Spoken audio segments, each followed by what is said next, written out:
just want to learn about renewable energy and how they relate to value. I'm never really sure how it relates to the city level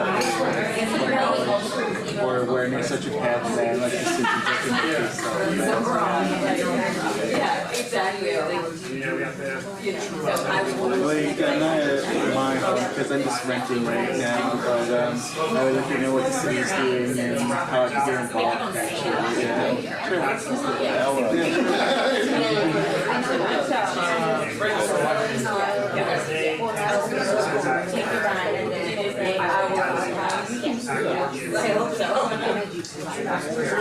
Yeah, yeah, the Pico has different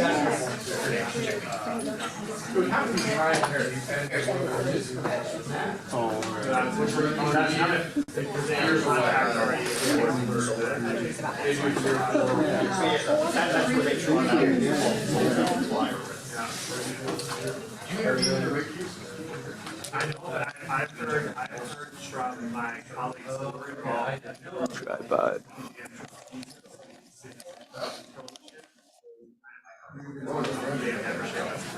Like a collective, it's a city manager. Welcome to Zoom. Enter your meeting ID followed by pound.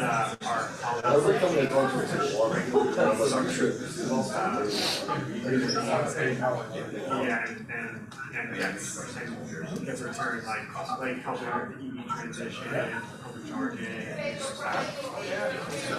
we have not mentioned about You entered 82772901770. This meeting ID does not exist. Please re-enter your meeting ID followed by pound. See all of you together, they enter everyone. Make sure that we don't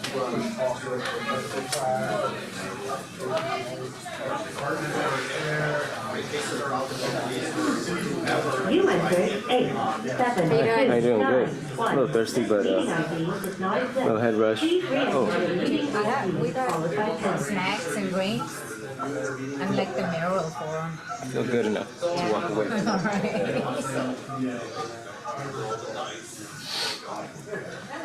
You entered 827720147. This meeting ID. Oh, cool. You have a pen. Okay, I've read your reviews. I mean, rather, not your articles. What do you do with I do marketing. So all the social, when you write something, if it goes on Twitter, it's easy. Or if it's like made into little tiles that are more readable for people. So yeah, I guess she's telling me you're gonna be here. Yeah. I'm excited to see what you pull together.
forget. I know, right? I promise, I didn't actually.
Welcome everyone, we'll just be getting ready momentarily. Maybe to hit this button for this No, we couldn't get it working. Hello? Can you Oh, hear me? the amp for everybody, but Okay, yeah, you're good to amp it, yeah. perfect. Mhm. Excellent, everyone. Cool. Excellent. Well, thank you. Welcome for or I was gonna say, whoops. Okay, great. We're here at 6:30, which is right on time. Welcome and thank you for attending the Choosing Sustainable and Renewable Energy panel. My name is Julie Hancher. I'm co-founder of Green Philly, which is a local media company that connects people to sustainable solutions. We are co-hosting this panel tonight on this lovely evening with the energy, and we're very excited to be here talking all about renewables. So why is this important? As some of the panelists might be able to tell you, 70% of the carbon emissions in the city come from the built environment. And a lot of that, do people know where that most of that energy comes from? How we're using that energy? How we're here? Stoves? Well, I think the number two, or first couple are the HVAC and lighting, typically in buildings, right? So we think of HVAC and AC and everything else. Energy is a huge part of that, right? So how we're powering our city, our buildings, our homes, and thinking of the UN climate report that came out a couple of weeks ago, saying we have about 1 year to curb emissions to under 1.5 degrees, or I think it's 4 years for under 2 degrees or so. We should be acting now, right? And what a great way, because the good news, further burn down. Great news, we have a lot of opportunities to have and choose a renewable energy future. So today we'll be talking about how that can happen, what choices you can make, what's happening in Pennsylvania, what these great panelists are doing also to help make a difference. And we'd love to hear from you also, how you are choosing a renewable future as well. So I'm very excited to introduce our panelists for tonight. Immediately, I was like, is this to my left? Yeah, to my left. Confusing on stage. I have Divya Desai, who is the Executive Director of the Energy Co-op. She joined the Energy Co-op in December of 2016 as a membership and data manager, and now serves as ED. She leads the Energy Co-op's staff and vision, ensuring that we continue to serve their membership, progress towards our mission, and strives towards a clean energy future. So welcome, Divya. Thank you. And next we have Don. I'll just go down the road to introduce everybody. Don McGraw is the Deputy Director of Municipal Energy Services for the City of Philadelphia's Office of Sustainability and has been at the office for 7 years. In his role, he manages a municipal energy office team, which is responsible for tracking city government energy use, developing and implementing energy conservation, energy efficiency, and renewable energy projects for facilities, and providing strategic procurement of city government's energy supply. So welcome Don, who's helping our city turn sustainable and renewable. Next, we have Dan Mumford, who has served as Director of the Pennsylvania Public Utility Commission's Office of Competitive Market Oversight since April of 2016. This office calls upon a designated group of legal, technical, and policy staff members from various commission bureaus and offices to informally address obstacles faced by suppliers in participating in the retail market, and is responsible for responding to questions from stakeholders regarding the competitive retail market, monitoring issues hindering the development of the market, and facilitating informal. So welcome, Dan. And finally, we have Michael Gruen, attorney of Stevens & Lee. Mike's clients include electricity and natural gas suppliers, telecommunications providers, electric distribution companies, water and wastewater companies, alternative energy companies, and large utility customers. Welcome, Michael. Perfect. So now that we got to know our panels a little bit better, let's first take a look at the landscape of renewable energy in Pennsylvania, our state. So Divya, if you could start us off, could you give us a brief overview of what the state energy portfolio standards are? Yeah, absolutely. So, oh yeah, I'll take this one. Are you sure? yeah, so you hang on to yours. So let's start off by talking about renewable portfolio standards and alternative energy portfolio standards. And if you're not able to hear me because I'm not speaking to the mic, let me know. I often do that. So renewable portfolio standards or alternative energy portfolio standards, in other words, RPS or AEPS, are state regulatory mandates, and they help, they mandate the increase of the production of renewable energy or alternative energy sources at the state level. Generally, they are established to set a minimum requirement for the share of electricity supply from specific types of renewable resources, or again, alternative resources. And typically there is a date that has to be reached by, a year or a date. States can define what types of resources are eligible to count towards the requirements. And typically that can include things like wind, solar, geothermal, hydro, some types of hydro, and biomass. It does also include some other things like landfill gas and a few others. And we'll talk a little bit more about those when we get to tiers. And so when you look at portfolio standards, the program structure, the enforcement mechanisms, the size, and the application can vary state by state, and they can vary quite widely. So as of now, there is no federal renewable portfolio standard or alternative energy portfolio standard, but most states have enacted one of those two. So speaking of state to state, at a high level, if we're thinking of Pennsylvania being in the, I was gonna say this, the state of brotherly love, I mean the Keystone State, first and foremost, Close right? enough. Whatever, we'll make Pennsylvania Philadelphia our whole state soon. Anyway, so speaking of Pennsylvania, the current energy, or what are the Pennsylvania current energy portfolio standards?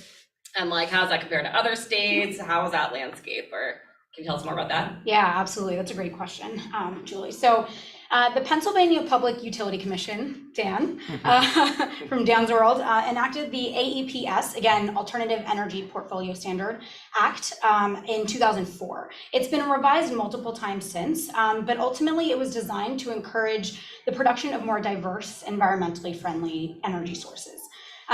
It requires that a certain percentage of all electricity sold to retail customers, and this is sold by electric distribution companies, in other words, utilities, or electric generation suppliers like the Energy Co-op, must be derived from alternative energy sources. And again, I'll talk in just a moment about what those sources can look like. So what the AEPS Act doesn't do is it does not specify which resources have to be utilized or in what quantities, but it does set minimum thresholds that the sellers must meet in the two different tiers. So there's tier 1 resources and tier 2 resources. Tier 1, and I'm going to reference because there are so many of them. Tier 1 includes some of the ones that we're all quite familiar with: solar, wind, some types of hydro, biomass, geothermal, but it also includes, specifically low impact hydro, I think is important to distinguish. It also includes things like biologically derived methane gas, fuel cells, I said biomass, in-state wood pulping byproducts, and coal mine methane. And I'm listing all these for a very specific reason, which I'll get to in just a moment. Tier 2 includes things like out-of-state wood pulping byproducts, waste coal, distributed generation systems. I'm definitely missing some, by the way, but large-scale and pumped storage hydro, municipal solid waste, and integrated combined coal gasification. So the reason I'm listing all of these is because it's important to understand that Pennsylvania's AEPS is not just renewable.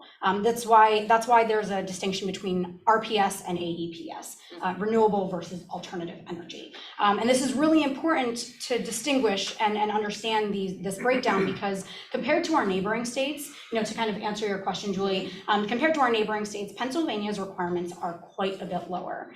So Pennsylvania, by 2021, required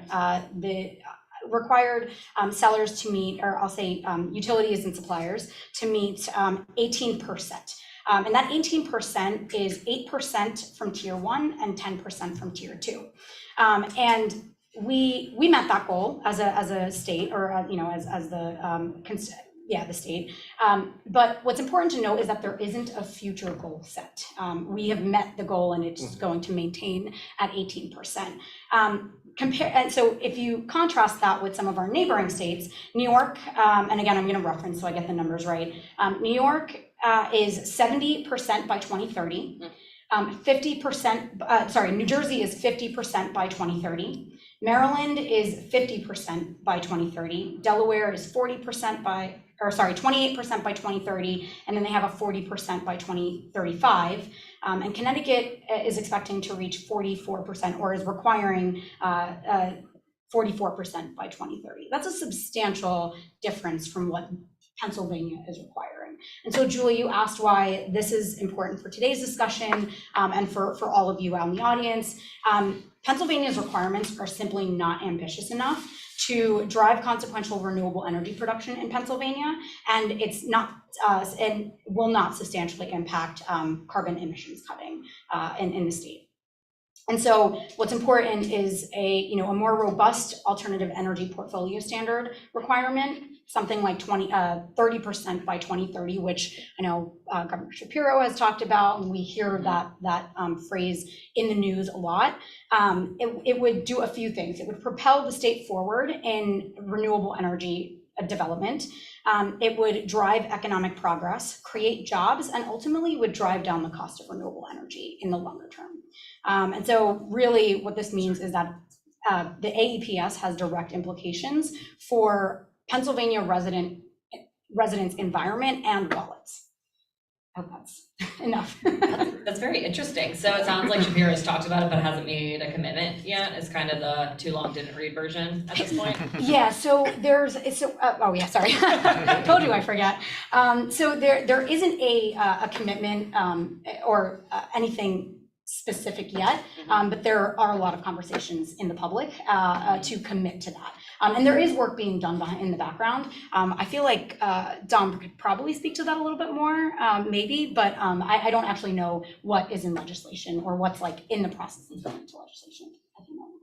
Yeah, and speaking of Dom, this is perfect timing, because being the Office of Sustainability's energy manager, how about Philadelphia's goals compared to the state for renewable, energy generation, not necessarily compared to the state, but just in general, right? And there's transition to renewable energy. So it seems like Philly's had some really cool, ambitious goals over the past couple of years. Can you tell us more about what's going on? Yeah, absolutely.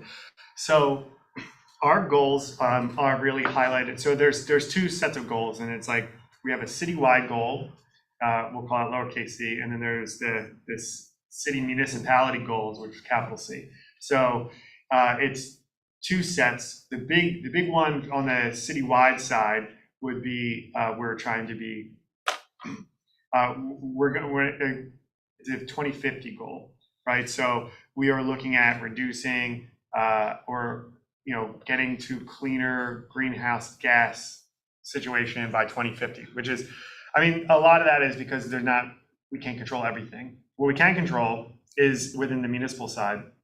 And so what we're looking at is really breaking down. I have our municipal energy master plan breakdown in case I don't already have it memorized, which I feel like it's always burned into my brain. But so this came out in 2017. The municipal energy master plan kind of highlights what we're going to do with all the city assets. We have about 600 city assets that my team procures all the energy for and then works through conservation projects within those. And so really what we're highlighting is looking at reducing greenhouse gas emissions 50%. This is all by 2030. Reducing greenhouse gas emissions by 50%, reducing energy consumption by 20%. We are generating or buying 100% of electricity from renewable resources, and then doing all of that while maintaining or reducing our costs. I will say 2016 costs, which this is based off of, were a lot higher pre-war in Ukraine. So we were we were on a good trajectory that way. The costs have come up, but they still are lower because of different procurement mechanisms that we have in place. But, really coming at the renewable side, so I said 100% was our goal. We are down, well, let me do I'll do the greenhouse gas emissions. So that was a 50% greenhouse gas emissions cut. We're down to 44% now already before 2030. Now, I wish I could say we could take all the credit for that, but that's because the regional grid has been cleaning. And a lot of that is due to natural gas in our region, being in our 13-state PJM grid. So we still have to procure as much renewables as possible from our electricity side. Now, for our AEPS compliance, looking at our tier 1, we hover at that 8%. But our goal right now is we have a construction on a project that'll be completed at the end of this year, calendar year. So by January 1st, we should be good to go with an extra 22% from the Adams Solar project, which will be completed at the end of this year. So pretty exciting there. So we'll be jumping from hovering at like 8%, jumping to almost 30, or probably more than 30. And a portion of this comes from renewable energy credits that we develop. We have and we retire. So the water department has a solar array, and then we also have biogas from our co-digestion. So basically all the sewage that comes through, there's anaerobic digestion that happens, and then we generate renewable energy from that. So the city's definitely doing some projects within the city boundaries. We're doing stuff within the state. We're trying to do as much as we can, but we have some cool projects and programs happening. I was like reading about all these cool projects that the city's doing, like the art museum was another really big retrofit grade, and there's a lot of cool stuff. We cover a lot of these projects on Green Philly. And speaking of the city of Philly, so how does that compare to other cities, right? Because it sounds like we've had a big plan since 2017. Is that comparable? Are we, it sounds like Divya was just saying how PA's behind. How do you feel like Philly is in the landscape of US cities? Yeah, I mean, I feel like Philly's definitely, I would say that we're definitely ahead of many. We've been talking to a lot of cities that kind of are, I think we have a couple things going for us. One of the things is the way that we procure electricity specifically is way different than many other cities. So we buy through a sub account, which is basically a complicated way to say we don't do the typical retail market. We buy like a big organization, and so it really helps us out to get better pricing. And not many cities are taking advantage of that, and so that's something that we're able to do, and we can lock in larger renewable projects that we can take on. So there's a lot of different structures of renewable projects that you can do, like so we have a physical PPA, meaning that our power purchase agreement would be like it was almost on our property, because it's just plugging into transmission, and it comes. If the electrons could come directly to us, that's like how it would work. But yeah, it gets wonky, but basically we're doing fun wonky stuff, and it's paying off. City of Philadelphia Energy, fun and wonky. Yeah. Like this descriptor. Could be your tagline. So if you're gonna do like a quick gut check of like, good, whatever, how are you feeling about Philadelphia like versus PA energy goals overall? Like, do you think that's good? Could be better? Like, are we giving ourselves enough credit? I mean, I think we're doing things way beyond, we're doing things way beyond compliance, right? So like there's the compliance level, which would be bare minimum, and we're really going way beyond that. So I'd say that we're comparatively, definitely in the state, we're doing really well. I think compared to other cities, I think we're doing really well as well. So I think overall, one of the cool programs that I want to mention is like, it doesn't count for many of the renewable energy credits that we do, but we team up with the Philadelphia Energy Authority. And for those who are familiar with them, they run the Solarize program, which you could sign up for and take advantage of getting solar panels on your roof. And if you do that, you can have the option of donating your renewable energy credits through the program called Share the Sun. So they collect all of those renewable energy credits, and then we buy them from the Energy Authority through the Philadelphia Green Capital Corp. And what we're able to do with that, then the proceeds that they have, they bring to low and moderate income households to be able to provide solar for them. And then they keep those RECs, and then they sell those back to us too. And then, it's a big cycle. So now it's a small portion. I mean, it's less than 1% of our RECs, but it's still, programs that we're doing. So we're trying to find innovative ways that we can kind of move the needle on all aspects. That's awesome. It's also addressing inequality about the energy as well. So thanks for that broad, recap of energy portfolio standards and how we're doing in PA and Philly. And then I want to talk about energy choice, because it's a big reason why we're here, right? So speaking to the experts and thinking about deregulation, Pennsylvania, you have a choice of what you can choose for what energy suppliers you have.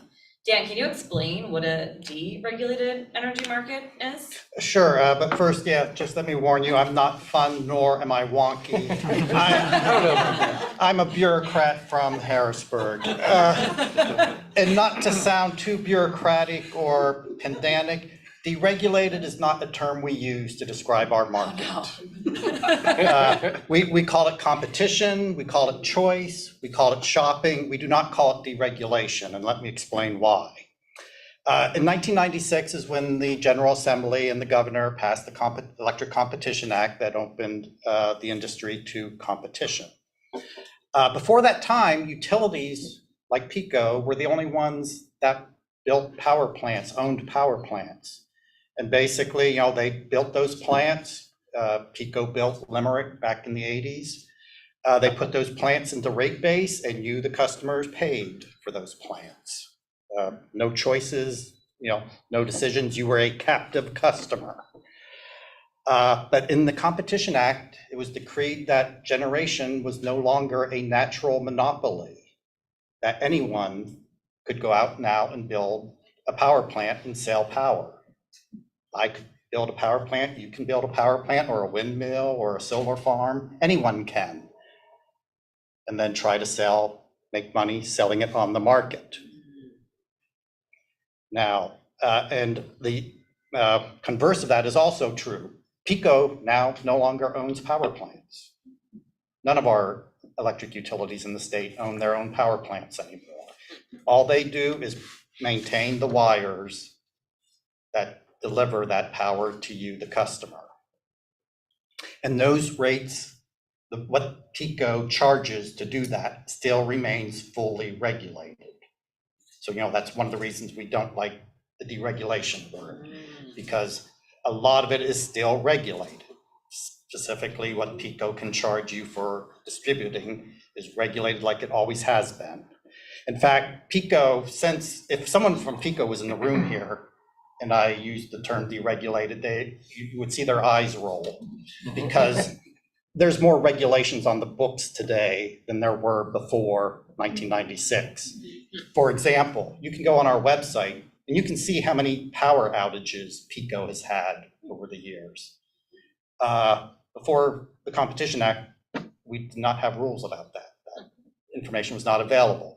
We also now, you can go on our website and see their customer quality, how good they are at answering their phones. Again, we didn't have rules or reporting requirements about that before competition. Universal service programs, for the low income people in need. Those came about as a result of the Competition Act. So there's actually a lot more regulations on the book nowadays than there were before supposed deregulation. The only thing that's really been deregulated is the price of generation service, the actual juice that you use to run your home, your appliances. That is what you can now shop for. The price for that is set by market forces, not by the commission. So that's really the only component you could call deregulated. That power may be provided by a competitive supplier. Now, granted, we do not regulate them to the extent we regulate utilities, but there are still a lot of rules they have to comply with. First of all, the commission licenses and bonds those suppliers. We have rules about if they're selling to residentials, what they must disclose to you and how they disclose their products and prices to you. There are marketing rules. This was one of the first states to adopt supplier marketing rules for how they telemark or go door to door. There's rules for billing. They have to report information to us every quarter, every year. They have to pay the commission assessments. They have to help pay the bills at the commission, the cost of running the PUC.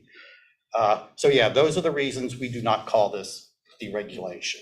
It's choice, it's competition, it's restructuring, but yeah, deregulating does not accurately describe our current electric market. All right, so now I got my wonky language out of the way. I'm curious then, for the choice energy market, who are the participants in this? Yeah, who are the people? Well, I would argue the most important participant now are the customers. Before competition, before you had a choice, you basically, you were a customer, but you were pretty passive.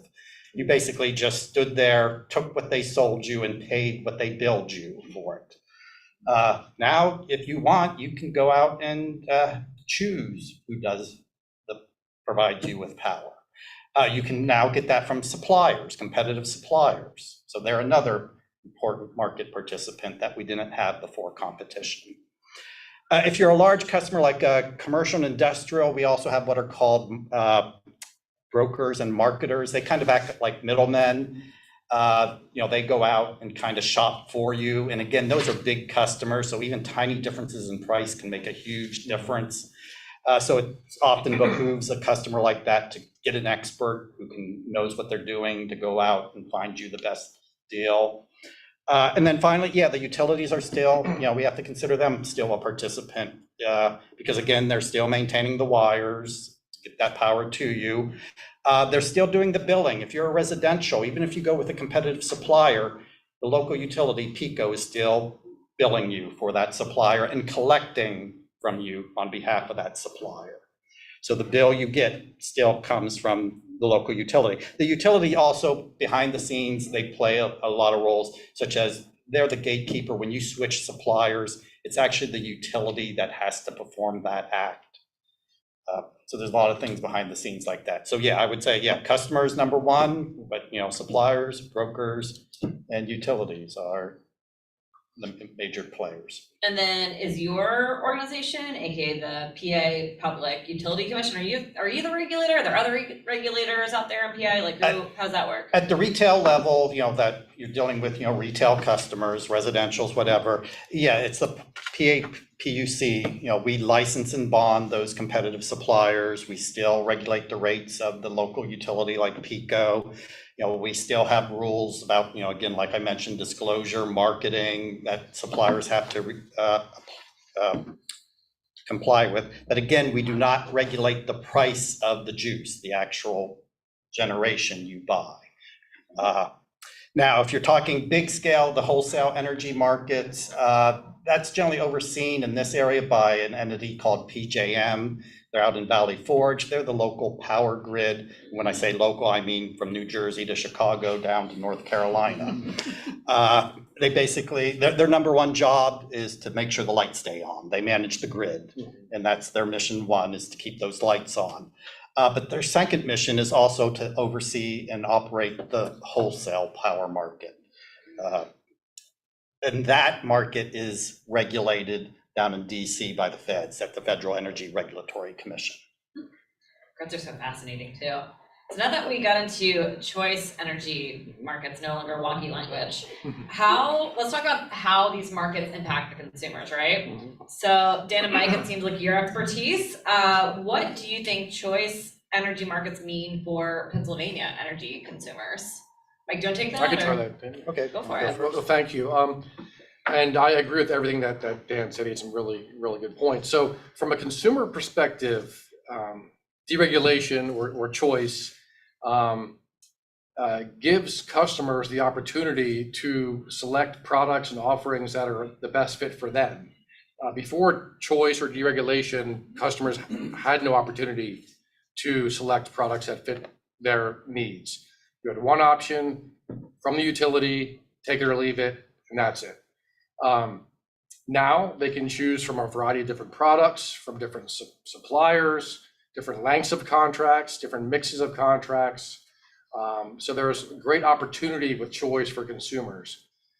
There's also greater responsibility for consumers. Before, they were expected to be very passive. They were rate takers. You took the rate you were given. Now consumers actually have more responsibility in the energy marketplace to become knowledgeable about their usage, their options, supply options, regulations, who's who, all of these things we're talking about. So it's a combination of both greater opportunity for consumers, but also more responsibility as well. Do you want to add to that? Yeah, I would add also, one of the nice features about our competitive market is that there's something there for everyone, depending on what you want. If you don't want to involve yourself with shopping, you don't want the bother, or for whatever reason, you just don't want to deal with it. You just stay on default service with the local utility. What happens, PECO, they go out and obtain competitively priced electric for you and pass it on to you with no markup. But then again, if you really want to, shop, again, you can go out there and shop from a great variety of products. You can shop for price. You can shop for renewables. We have a shopping website, PA Power Switch. You go on there, enter your zip code, and dozens of suppliers and different products will pop up. Some people love it. I talk to people every now and then. They're like switching their supplier every other month. They're constantly on the website. Some people are like energy geeks. They just love this stuff. And then we have something for those people in the middle who, they don't really want to bother with shopping, but they'd like to, test the waters. The utilities have what's called the standard offer program. You just have to contact PECO, ask for the standard offer program. What they'll do, they'll just assign you a supplier for 12 months at a price that's 7% below the default rate at the time you enroll. There's no termination fee or anything. It's just a simple, easy way to get, some savings without much work on your part. There's also, I like to mention, there's some intangible benefits to the competitive market that people often overlook, but are, I think, very important. I think the biggest one is that risk of generation has been removed from you, the customer, onto the generation provider. Again, before competition, PECO would go out and build a power plant, and you, the customers, paid for that. There was no escaping it. PECO basically didn't really have much risk. You, the customers. If that power plant ended up costing double or triple what was planned, PECO didn't really eat that. You did. Under the regulated model, again, I can build a power plant, you can build a power plant, anyone can build a power plant or a windmill, but you assume the risk. You no longer have captive guaranteed customers that you can voice that cost onto regardless. So that's, again, it's hard, people don't talk about it a lot because it's hard to quantify, but that's a huge benefit, a huge change from the old system. And speaking of risk, Mike, are there regulations in place where they protect consumers? Because obviously there still must be some risk, right? Absolutely, and Dan knows this as well as anybody, but yes, over the past 10 years, the PUC, the Public Utility Commission, they're the primary regulator of this market, and they've enacted many regulations for consumer protection and other purposes. These regulations primarily apply to residential and small commercial customers. And they run the gamut. While the commission does not regulate prices that are charged to customers, pretty much every other aspect of a supplier's operations are regulated by the PUC. There are regulations covering sales and marketing methods to prohibit and outlaw deceptive and misleading marketing tactics. There are training requirements for energy supplier agents who go out into the field and knock on doors. There are background check requirements.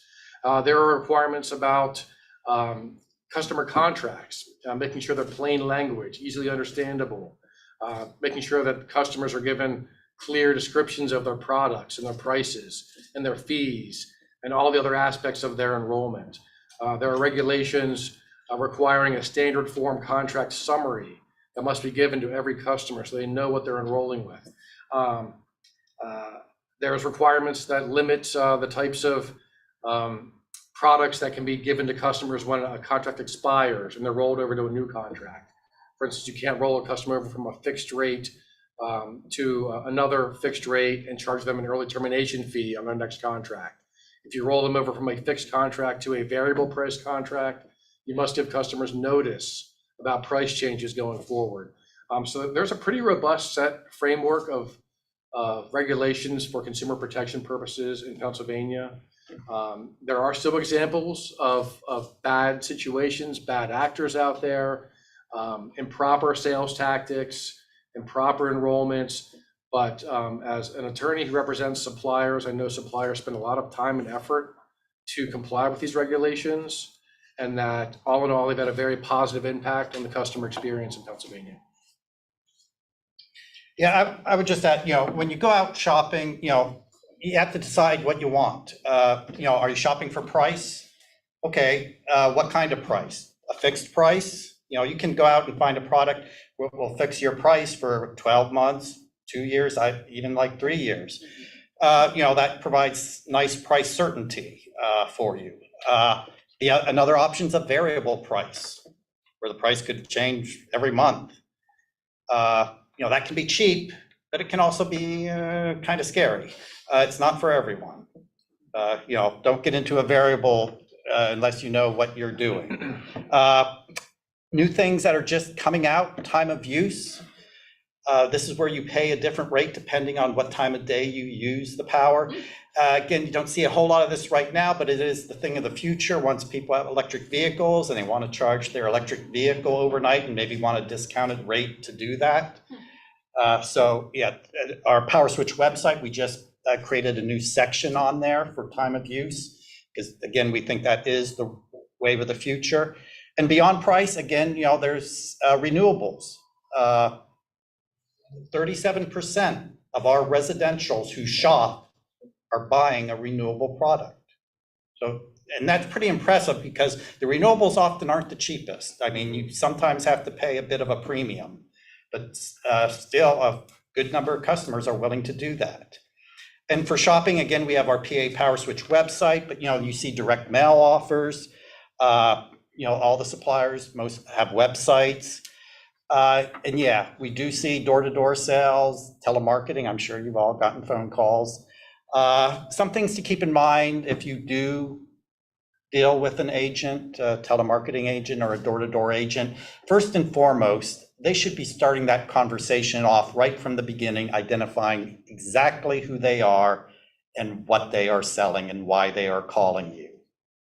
If they do not do that immediately, my advice is to end the conversation immediately, because that's the primary rule there. Other warning signs to watch out for. If you hear words like, I need to see your bill, I want to make sure you're receiving that discount you're entitled to, I'm conducting a survey for the PUC, you have to shop because your current supplier is going out of business, or PECO doesn't want you anymore. It's an urgent matter about your utility bill, or hey, I'm working with PECO to get you a new. So yeah, again, words like that, those are bad words. At that point, my advice is to end the conversation immediately. Basically, like when you buy anything, get your questions answered. If you don't feel comfortable, don't do it. I think the nice thing about our website is, it gives you time to research and ponder and to compare and to look and be careful. Sounds like I have a list of nightmares now of energy supplier phrases that are gonna come after me at night. So we all can watch out for that now that we know. So Dan, thanks for informing us. So what are some of the good qualities that customers should look for when looking for energy supply? I don't know, that's Mike more? Yeah, I mean, there are the bad actors out there, fewer and fewer because of the regulations. But when searching for an energy supplier, take your time and find the product and the supplier that best fits your individual needs. That's the ultimate benefit of choice. Like Dan said, some customers are pure price shoppers. They're looking for a budget certainty. They want the lowest price. They don't care where the energy comes from, brown, green, purple, yellow, doesn't matter to them at all. Others would, like Dan said, pay a premium for that renewable energy source. He mentioned time of use rates. Another rate structure we're seeing more is flat bill, kind of like your cell phone bill. It's all you can eat for $29 or $39, whatever it is per month. And there's other innovative products coming out all the time. Some natural gas suppliers are offering carbon offsets to match your usage, because they really can't offer a green natural gas product, but they'll do carbon offsets to match with your usage. I'll talk more about it later, but community solar is growing around the country, not in Pennsylvania yet. But these are the types of add-on products that you can look for from suppliers. The utility can't offer them. Suppliers can offer them. Demand response is another one for commercial customers where suppliers will offer that as an add-on benefit. So I guess to summarize, what to look for is the product that best fits your goals and your needs. Look for these add-ons that are beyond just the pure commodity, the electricity, the gas. Look for carbon offsets. Look for renewable power. Read the fine print, the deep national wind recs to satisfy their renewable energy component, or is it locally sourced new generation from locally producing solar arrays?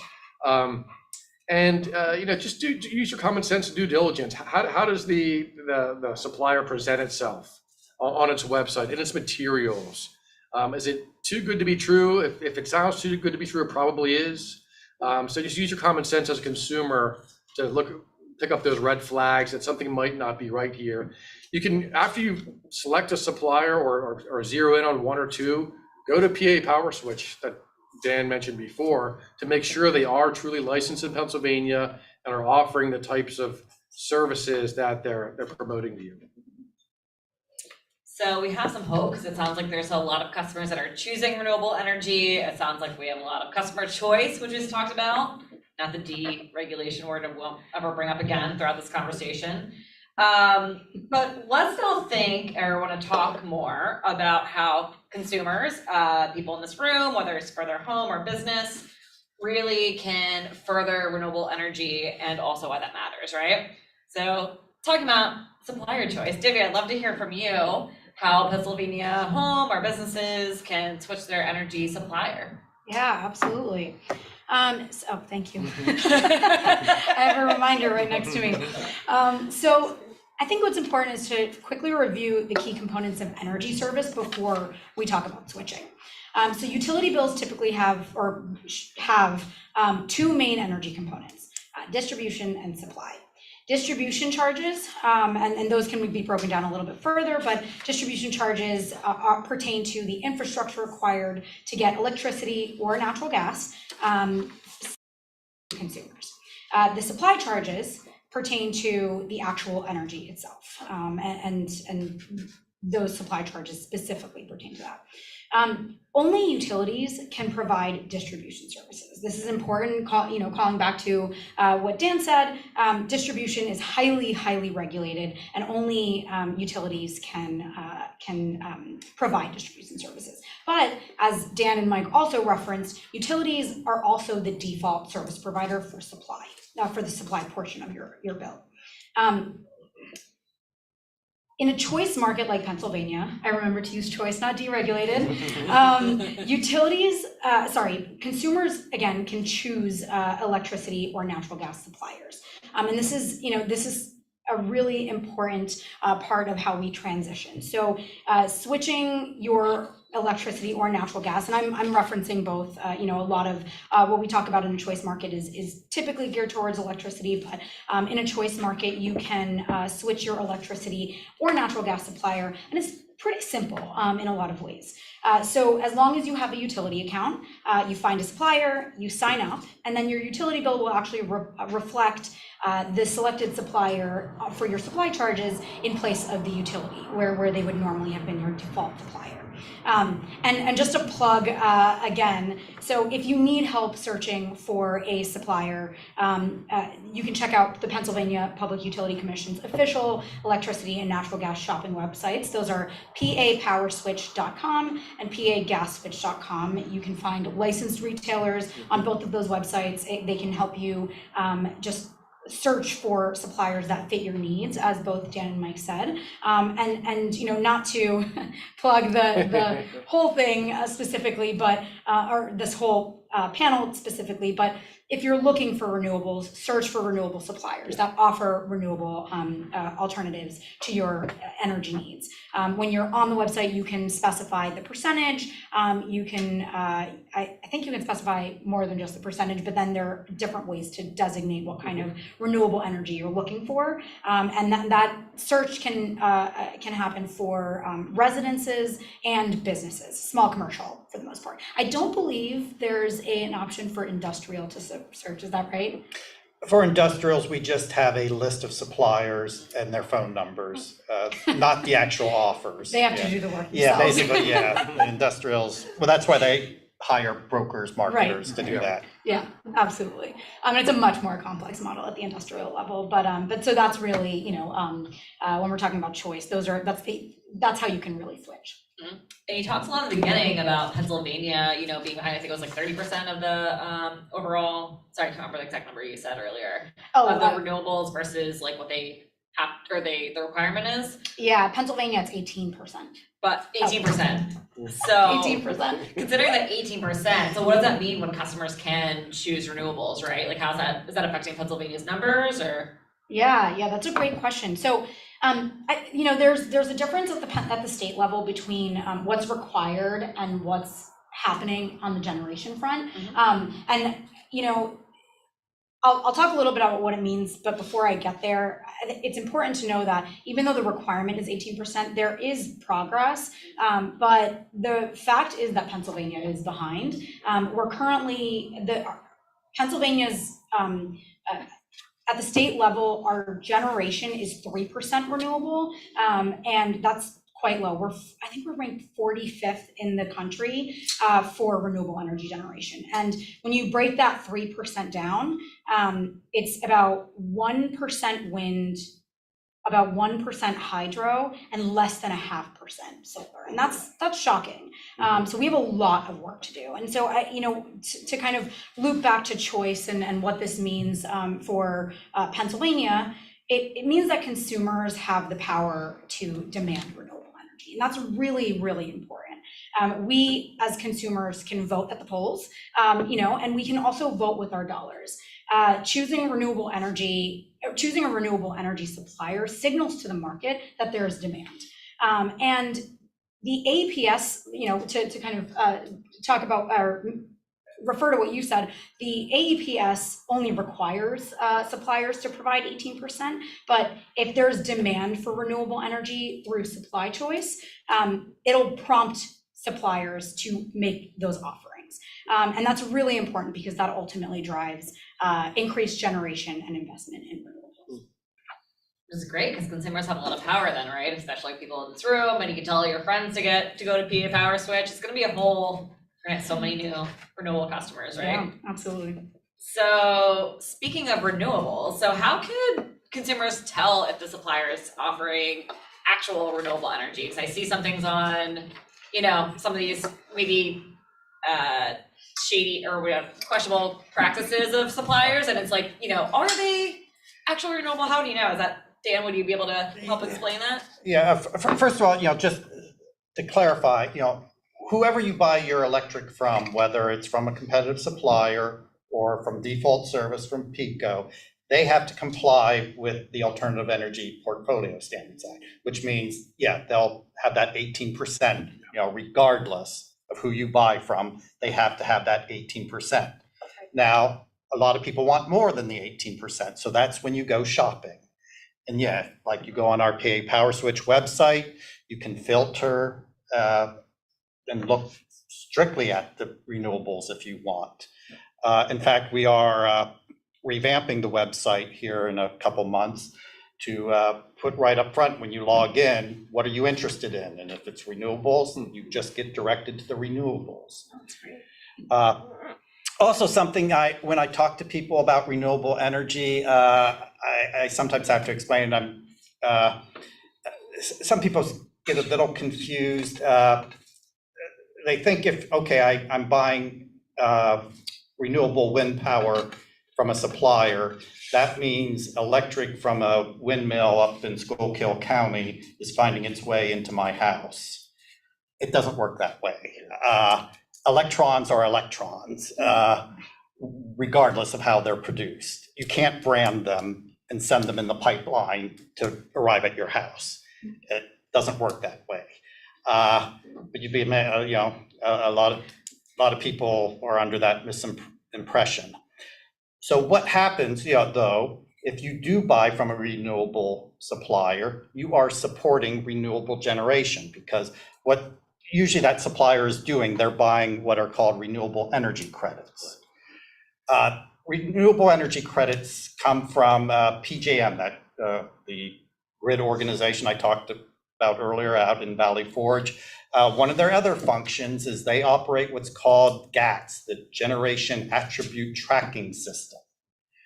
What they do, if I have a windmill somewhere and I'm producing energy, PJM will give me a certificate for the energy, the renewable energy I produce. They do that every hour. Just a few months ago, they started producing those certificates hourly, certifying that I am producing renewable energy and throwing it onto the grid. And once I have that renewable energy certificate, usually referred to as a REC, I can now go out and sell that. And that's often, when you sign up with a supplier who's providing renewable service, that's generally how they're doing it. They're buying these RECs. And when you become their customer, you are in effect supporting their purchase of those RECs, which supports the building of my windmill. Oh, so those RECs, it has to be in PJM, it can't be bought from the Texas School Program. No. For the minimum, for the minimums, it needs to be purchased within PJM. For that 18%, to qualify, they have to be bought within PJM. But for the voluntary products, where suppliers say 100% renewable, there really is no geographic limitation on where they can buy those RECs. Right. And that's why Texas wind RECs were very cheap for a number of years. And then that's changed. Then Illinois wind was the next hot one. And then, it kind of goes on market forces. But I will say the prices of RECs across the country are going up because there's demand. And Pennsylvania specifically is extremely high right now. Yeah. And I just want to add, it's really important to ask, right? Like if you're looking for a renewable supplier, like where they're purchasing their RECs and if you care, right. Well, if you're going to be paying the extra for renewables, I think it's important to know.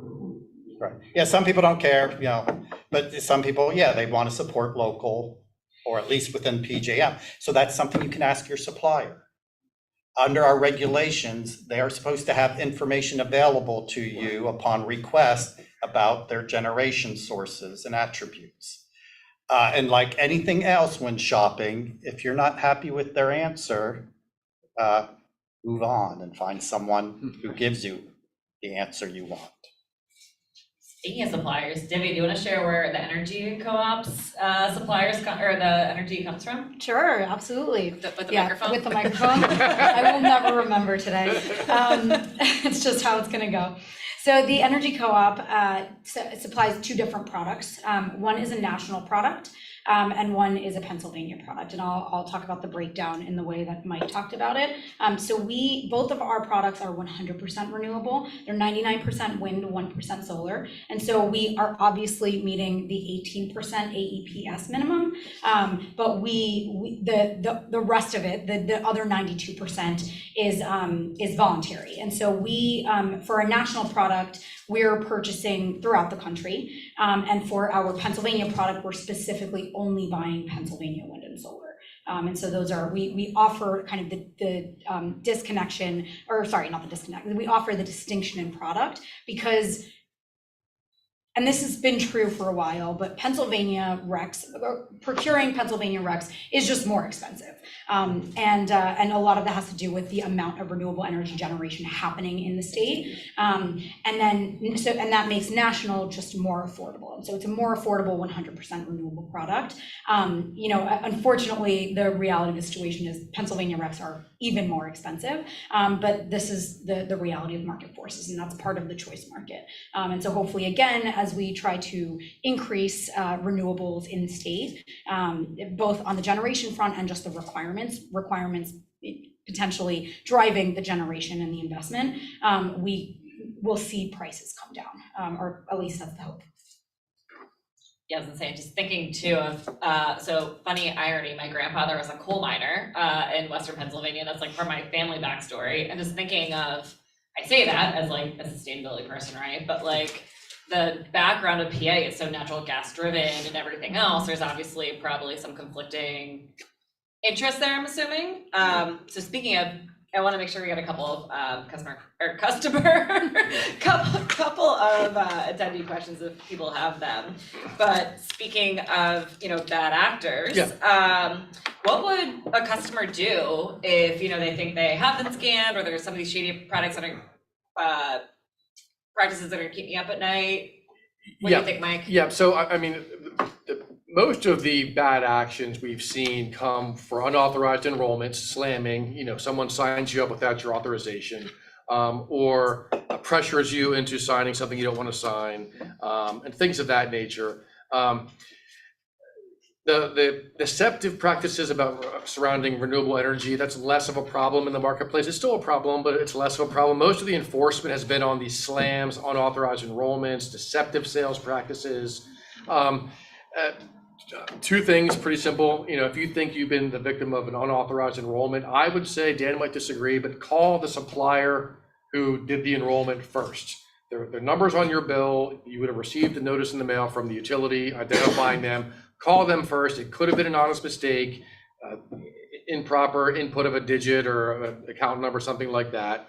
But even if it wasn't, even if it was a sales agent acting improperly on behalf of that supplier, you want to let them know right away so they can crack down on that person, take the right action. It's much quicker to go right to the supplier whose agent acted improperly to stop the activity. Then you can always contact the PUC, file an informal complaint, file a formal complaint. The PUC will then take the appropriate action and respond accordingly. So those are the two steps. I would say contact the supplier who you're dissatisfied with. They all have customer call centers. They're required to be staffed at a certain level. They have minimum answer times. They will answer the phone or the chat, and that way you can get your complaint or your dispute on record, and also make sure that it's responded to quickly by the supplier, and then contact the PUC. And Dan, what do you recommend from your perspective? That's why I mentioned a few minutes ago, when you're dealing with an agent, the most important thing that they need to say right up front is identify clearly who they are and what they're doing. Because the vast majority of enforcement actions the commission has had to take involves an agent. And it's usually some sort of communication problem like that, an agent not telling them everything they're supposed to be telling them. We have we don't see a whole lot of slamming because we do have some safeguards in place to hopefully prevent it. Even if you have a bad agent out there. One of the first things that happens is your local utility, when a supplier contacts them to switch your supply, they will shoot a letter out to you, first class mail, alerting you that, hey, we heard from this supplier that you want your supply switched on this date. If this is not your understanding, contact us immediately. So, that's the primary line of defense. We have that switch confirmation letter that the utility sends out. We've done other things over the years to also fight slamming. For example, the utility, PECO, they still, like I mentioned, they still do the billing for most of the suppliers, especially if you're a residential. A few years ago, we told PECO and all the other electric utilities, put the supplier's logo on the bill. That way, a customer, even if they glance on their bill, you hope they see, whoa, what's this logo? Where did this come from? So those are the kind of things we put in place. And for the large part, they've been successful. Slamming is not that great a problem. And the few cases we do see of it, again, it's often just linked to an agent who's not communicating like they're supposed to. So hopefully we can all rest easy tonight. But in order to ensure that, we all heard about Philadelphia, Pennsylvania, energy goals, ways we can be more renewable, really cool opportunities to be more renewable. So I like to do a speed round, going down the line, just hearing how consumers, people in the audience, whether it's for themselves, businesses, how can you advocate for renewable energy? What would you recommend? Quick speed round on what they should do, meaning we should do, to have a more sustainable and renewable energy future. David, would you like to start? Sure, I can. With the microphone? Yeah, with the microphone. I'll pick one because I don't want to steamroll everyone. I'd say make your vote count. And that's, voting with your, at the polls and voting with your dollars. So go to the polls, choose, representatives that align with your energy choices, and make energy choices that, align with your goals, your renewable goals. That's a great one. I think also reaching out to your reps, so your state rep, and letting them know how you're feeling. And I mean, that's the only way that we can really change and push the Pennsylvania goals further. As for the, if you're interested in increasing the percentage of the alternative energy portfolio standard requirements, yeah, as you mentioned, the commission does, we oversee that program, we implement it. It's the General Assembly that, directed us to do that. We, the commission, were the General Assembly's agent. We do what they tell us. And we cannot do anything that they do not tell us to do. We need, everything we do basically has to be authorized by some sort of law adopted by the General Assembly. So yeah, ultimately a change, an increase in those levels has to come from the General Assembly. In the meantime, I would urge consumers to exercise your power as an individual consumer. If you want renewable energy, buy renewable energy. Picking up where Dan left off, becoming more informed about your choices in energy marketplace will make you a more impactful advocate for renewables. If you do contact your representative, don't just advocate for an increase in the alternative energy portfolios number, that 18%. Advocate for an increase in the renewable subset of that. Solar is now, what, 0.5%? Advocate for an increase in that solar threshold. And then another policy issue you can advocate for to your representative is community solar. We don't have it yet in Pennsylvania. A couple bills have been floated. A new one's supposed to be coming out shortly. Other states have it. It's been wildly successful and popular. Community solar. So that would be a model, a framework where many consumers don't have rooftops or land or sunny enough areas to put solar panels on their property. So what this allows is for consumers who are in that situation to subscribe to a kind of a community solar farm located somewhere else. They get a percentage of the renewable energy theoretically from that solar farm. It acts as a bill credit on their bill. It reduces their energy bill and supports the construction of solar. It increases demand, it reduces bills. It's really a win-win. It's been, like I said, very successful in New York, New Jersey, Maryland, and many other states. And it does require some changes to the statutes that we have in place and the regulations. But once that happens, if that does happen, it'll bolster the availability of renewable energy in Pennsylvania, allow many more customers to benefit from it, and it should lower people's electricity bills as well. So check out Community Solar. There's tons of articles, blogs about it, and yeah. Can I add something about community solar? Sure. As well as allowing people who can't go solar to go solar, it would allow bigger systems to be built. Like I live across the street from a huge warehouse that could fit a megawatt of solar in Philadelphia, but they can't build it because they could only use 150 kilowatts. If you have community solar, they could build a megawatt there and all the houses around there. I'll just add one more thing, in addition to everything that the panel said.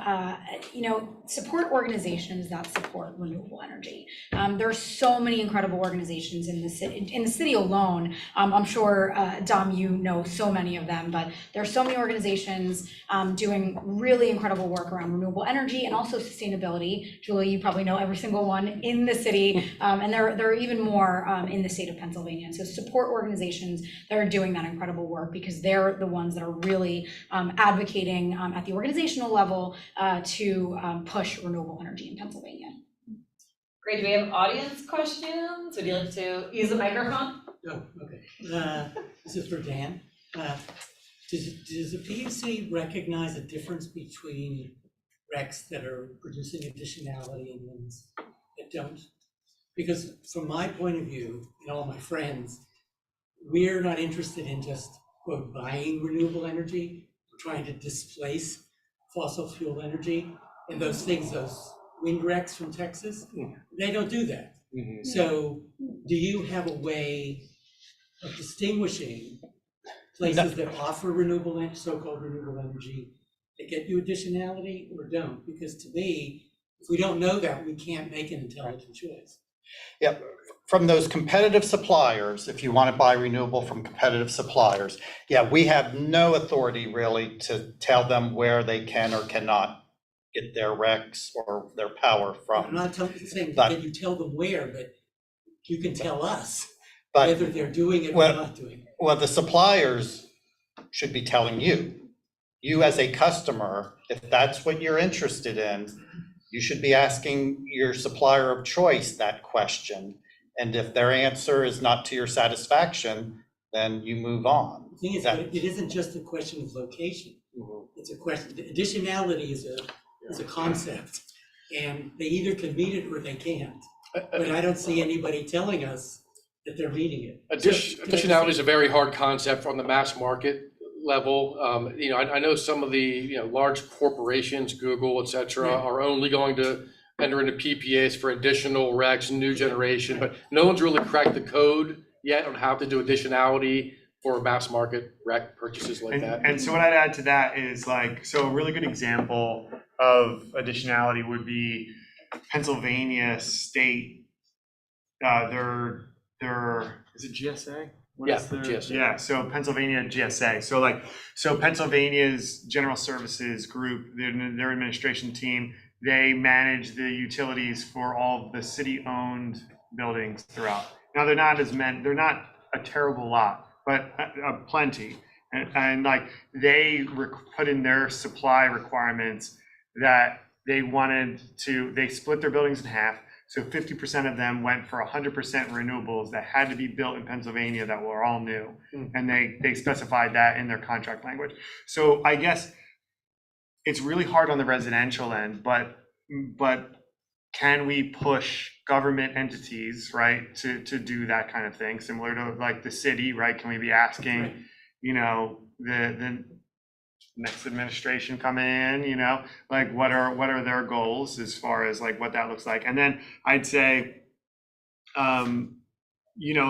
businesses that you support, right? Like large entities, like the Googles and things like that, they have the ability. So it's, I guess, I hear you on the residential end, it's really tough, but I think pushing larger entities that you're aware of, that you interact with, that's a real win. Yeah, that's the government using its power as a customer to get what they want. Now, yeah, like you said, for an individual residential, yeah, it's tougher. But I'm not trying to do it for myself. I'm trying to show the businesses that that's what we're looking for. So don't try to sell us something that isn't going to do that. So they need to find a way to create a product that meets that need.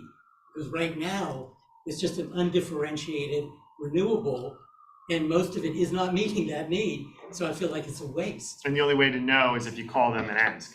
And I mean, I guess that's what, unfortunately, the only way to do that would be to call and Well, talk. when you gave your presentation, you said, what Philadelphia is what you're doing. You have PPAs, well, that's clearly additional.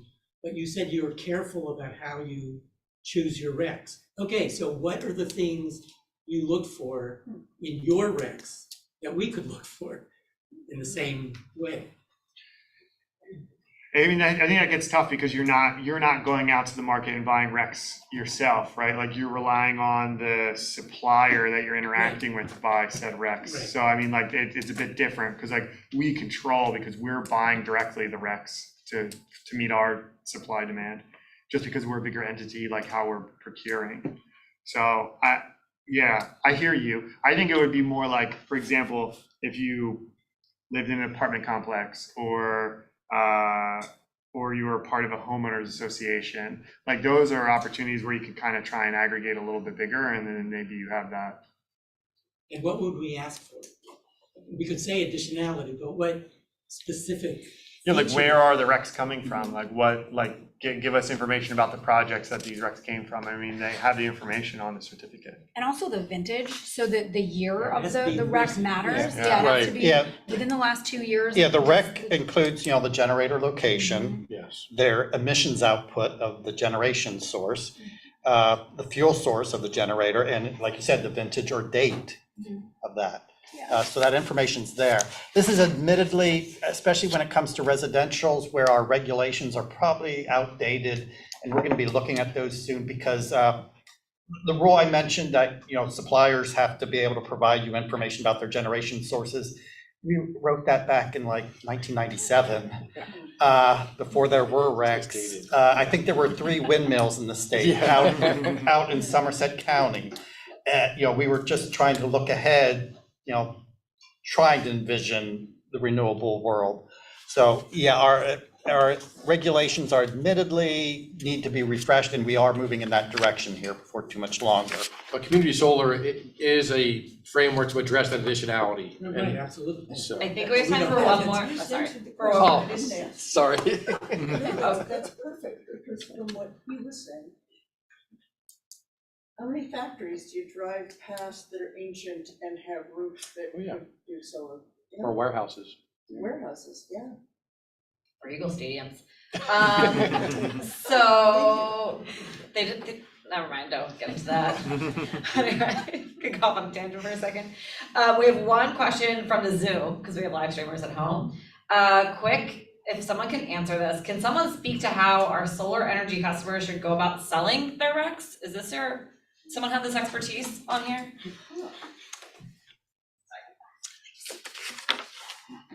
If not, we can, would you like to answer the audience? You just go to SREC Trade or Soul Systems. SRECtrade.com for those at home is apparently how you can sell your. Also, PJM on their website has a whole section about GATS and generation attribution, and how you, as a generator, even, if you just have a windmill or solar panels, how you can participate. So I would go to PJM's website, Google GATS or Generation Attribution Tracking System, And if you don't want to be bothered with that, you can donate them to Philadelphia Energy Authority Share the Sun There you go. program, and then the city will buy them. Yeah. I'll add one more thing there. The Energy Co-op doesn't do this anymore, but some suppliers do solar buyback. Obviously, that is a much better cause. But some suppliers will purchase RECs from residential solar producers. And so there is that option. Like I said, we the Energy Co-op don't do that anymore, but there are programs out there. Great, well, let's give a huge round of applause to our panelists, because that was so informative and very great to learn about. And thank you also to the Energy Co-op for helping make this event a great success. So I was just curious, can you tell a little bit more about the Energy Co-op? Just, anything else you want to add about Sure. your org with the microphone? Yeah, with the microphone. Last time, I promise. Right, so the Energy Co-op is a Philadelphia-based nonprofit cooperative organization. We sell renewable energy. Our mission, we are a nonprofit, so our mission is to help consumers buy, use, and understand renewable energy or sustainable energy. And so, I should say energy overall, but we focus heavily on renewables. We sell retail electricity and retail natural gas, and we'd be happy to answer any questions as a follow-up to this conversation. You can give us a call, email us. You will get an actual person on the phone, and we'd really be happy to talk to everyone about more about the topic today. They're very informative and have a lot of great skills as well. So yes, thank you for being a part of this, and thank you for everyone for attending, and look forward to hearing more about your sustainable energy goals. We have a few more minutes of networking, some food, the barley tea. I don't know who doesn't want to try that now. And yeah, have some snacks. Enjoy.